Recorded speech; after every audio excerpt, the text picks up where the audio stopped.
महामंडळाच्या माध्यमातून जेवढ्या जागा आमच्या आहेत त्या जागांचं आता PPP तत्वावर आम्ही डेव्हलपमेंट करतोय। गुजरातला ज्या पद्धतीनं नरेंद्र मोदीजी हे राज्याचे मुख्यमंत्री होते त्यावेळेस त्यांनी बस डेपो नाही तर बस पोर्ट निर्माण केला होता आणि तशाच पद्धतीनं महाराष्ट्रामध्ये पहिल्या टप्प्यामध्ये 216 बस स्टँड आणि बस डेपो जे आहेत त्याचं आम्ही बस पोर्टमध्ये रूपांतर करणार आहोत। शहरी भागामधलेच सगळे डेपो विकसित करण्याच्या ऐवजी त्या एका शहरी भागातल्या डेपोबरोबर ग्रामीण भागातले 2 डेपो आम्ही विकसित करायला देणार आहोत, जेणेकरून ग्रामीण भागातली डेपो चांगल्या प्रकारे विकसित होऊ शकेल आणि राज्यामध्ये हा महत्त्वपूर्ण प्रकल्प हा माननीय मुख्यमंत्री देवेंद्रजी फडणवीस, उपमुख्यमंत्री आदरणीय अजितदादा पवार आणि आमच्या पक्षाचे मुख्य नेते उपमुख्यमंत्री श्री एकनाथ शिंदे साहेबांच्या माध्यमातून सर्व ठिकाणी राबवत आहोत। निविदा प्रक्रियेला सुरुवात झालेली आहे। पुढल्या 2 महिन्यामध्ये ते अंतिम टप्प्यामध्ये येईलच।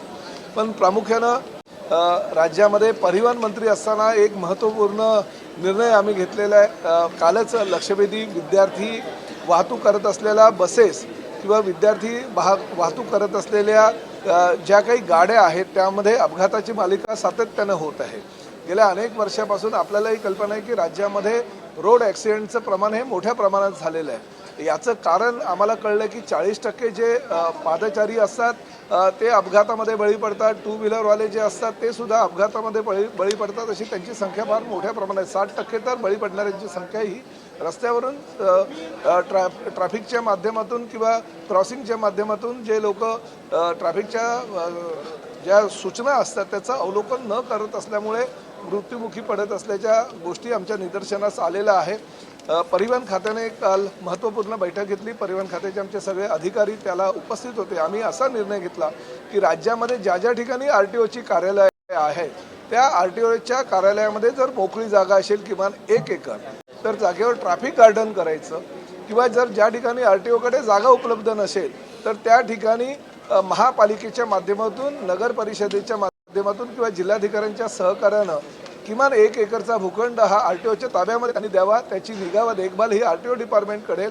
राज्य शासनाच्या व केंद्र शासनाच्या रोड सेफ्टीचं जे फंड आमच्याकडे भरपूर मोठ्या प्रमाणात उपलब्ध होत आहे त्यातून तो खर्च करेल। किमान एका ट्रॅफिक गार्डनसाठी 1 कोटी रुपये आम्ही खर्च करू।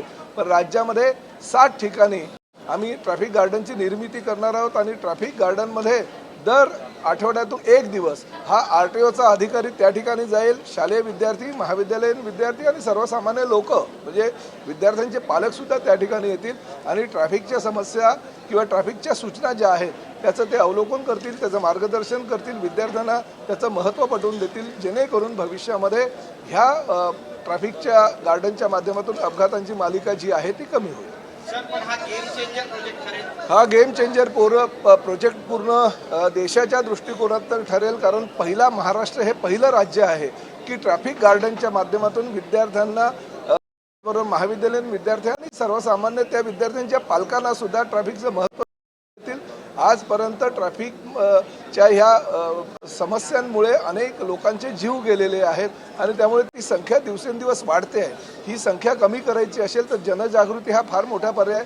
झेब्रूची निर्मिती आम्ही केलेली आहे। झेब्रूच्या माध्यमातून एक शुभंकर समाजातील सर्वसामान्य जनतेला त्याची माहिती देईल, परंतु ट्रॅफिक गार्डनच्या माध्यमातून शालेय शिक्षणा ह्या ट्रॅफिक गार्डनचं महत्त्व जर विद्यार्थ्यांना पटवून दिलं आणि लहानपणापासून म्हणजे ज्युनियर KG सिनियर KGच्या विद्यार्थ्यांनाच ट्रॅफिकच्या सगळ्या जे लोगो असतात किंवा ट्रॅफिकबाबत जी माहिती द्यायची असते ती जर त्यांना मिळाली तर निश्चितपणे भविष्यामध्ये लोकांना एक मानसिकता बदलेल, विद्यार्थ्यांची मानसिकता बदलेल। कारण लहानपणापासून विद्यार्थ्यांच्या जीवनामध्ये असे जर धडे आपण गिरवून दिले तर त्याचा फायदा त्यांना मोठेपणी होत असतो आणि तीच गोष्ट लक्षात ठेवून 60 ठिकाणी ट्रॅफिक गार्डन उभारण्याचा निर्णय परिवहन विभागाने घेतलेला आहे। लहानपणापासून मुलांना शिस्त लागेल। जे ट्रॅफिकचे लोगो काय आहेत त्याचबरोबर red signal, green signal, yellow signal अशा सिग्नलची माहिती त्यांना मिळेल। झेब्रा क्रॉसिंग काय असतं याची त्यांना माहिती मिळेल आणि त्यामुळे अपघातांची मालिका किंबहुना बंद व्हायला पाहिजे ह्या मताचा मी आहे। कारण शेवटी परिवहन खात्याचा मंत्री म्हणून राज्यामध्ये जर विद्यार्थ्यांचे बळी जात असतील, सर्वसामान्य जनतेचे जर बळी जात असतील ह्या रोड ॲक्सिडेंटमुळे तर निश्चितपणे ते भूषण हवं नाही आहे। केंद्र शासन आणि राज्य शासन करोडो रुपयाचा खर्च ह्या ट्रॅफिकच्या साठी खर्च करतात, रोड सेफ्टीसाठी खर्च करत असतात. त्याचा विनियोग जर अशा प्रकारे केला तर एक चांगलं उद्यानसुद्धा सर्वसामान्य जनतेला मिळेल, जे 365 दिवस खुलं असेल. परंतु आठवड्यातून एक दिवस RTOचे अधिकारी जाऊन त्यांना सगळी माहिती, त्यांना सगळे नियमावली चे धडे जे आहेत ते दिले जातील. त्यामुळे मुलं जशी जशी मोठी होत जातील तशी तशी त्यांना शिक्षणाबरोबर ट्रॅफिकचं महत्त्व सुद्धा कळायला लागेल.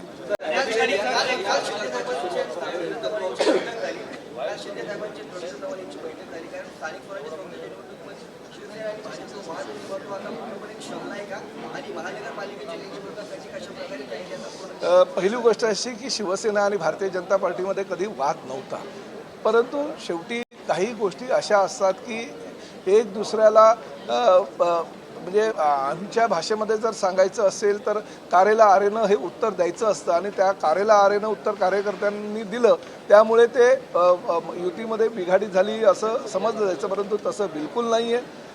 3 दिवसापूर्वीच माननीय देवेंद्रजी फडणवीस, एकनाथ शिंदे साहेब, बावनकुळे साहेब, रवींद्र चव्हाण साहेब ह्यांची बैठक झाली होती.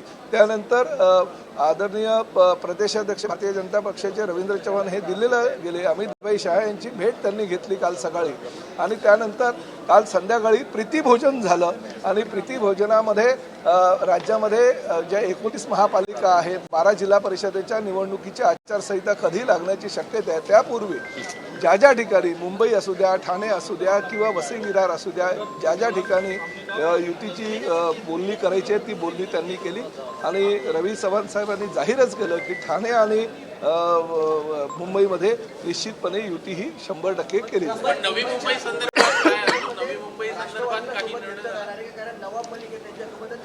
नाही बघा, शिवसेनेनं त्या विषयावर देवेंद्र फडणवीस आणि रवी चव्हाण यांच्याबरोबर चर्चा एकनाथ शिंदे साहेबांच्या माध्यमातून आलेली आहे. त्यावर निर्णय तो होईलच. परंतु सध्या तरी शिवसेना आणि भारतीय जनता पक्ष जे परंपरागत विचारांचे पक्ष आहे, हिंदुत्वाशी नाळ जोडलेले जे पक्ष आहेत, त्यांची जी युती आहे ती नैसर्गिक युती आहे.